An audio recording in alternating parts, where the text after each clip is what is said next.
Bonjour les amis, je fais une vidéo suite de contact, une fois qu'on a pris un contact dans la rue dans le cadre du turning.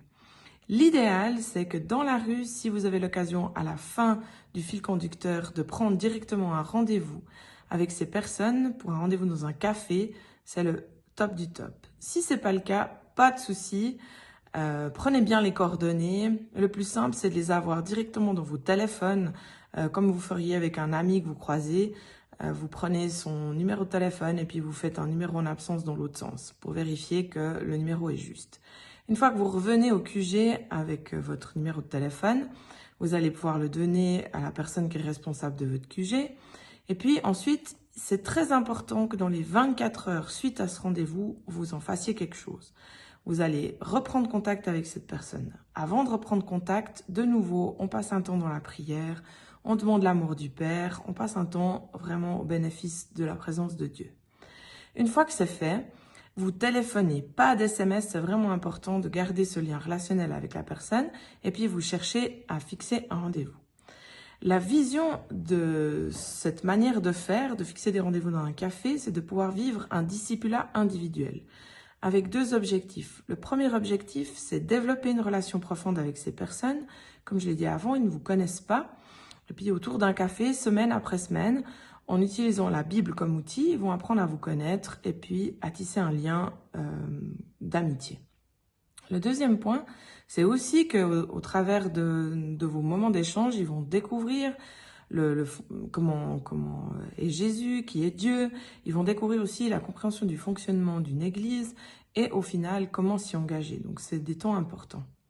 Une fois qu'on a le rendez-vous, avant de s'y rendre, on refait la même chose. On prend du temps dans la présence de Dieu, vous vous laissez aimer, vous déposez vos craintes, tout ce qui viendrait, qui vous ferait peur, peur de ne pas savoir quoi dire, peur que la personne ne soit pas là, enfin peu importe vos peurs, vous prenez un petit moment pour déposer ces peurs, parce que c'est Dieu qui va conduire ce rendez-vous et puis que vous pouvez être tranquille, il va en prendre soin. On fait attention aussi en allant à ces rendez-vous à plusieurs petites choses. La première, c'est d'être à l'heure, c'est important. Calculez bien vos temps de déplacement. On compte 1h30 pour un rendez-vous, c'est-à-dire 15 minutes de déplacement, 1 heure de rendez-vous, 15 minutes pour retour. C'est important aussi d'avertir quelqu'un que vous alliez à un rendez-vous. Comme j'ai déjà dit, c'est toujours dans un lieu public, ça met tout le monde en sécurité. La personne en face qui ne vous connaît pas, mais vous aussi. Et puis on fait attention à des petites choses comme votre hygiène personnelle.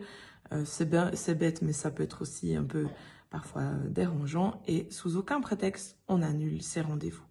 Eux, parfois, vont peut-être vous poser un lapin ou ne pas être là, mais vous, vous êtes fidèle au poste et puis vous restez, vous y allez. C'est important aussi de se laisser toucher par le Saint-Esprit. C'est lui qui va être là pendant la rencontre, qui va agir. Et puis, une fois que la rencontre est finie, on fixe un autre rendez-vous. Il y a vraiment un bénéfice pour tout le monde à vivre cela.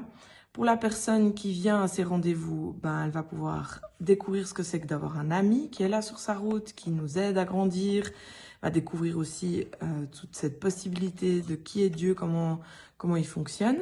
Pour nous-mêmes, il y a un merveilleux sens, c'est qu'on obéit à la parole de Dieu qui demande que des disciples font des disciples. Et puis on peut développer un style de vie.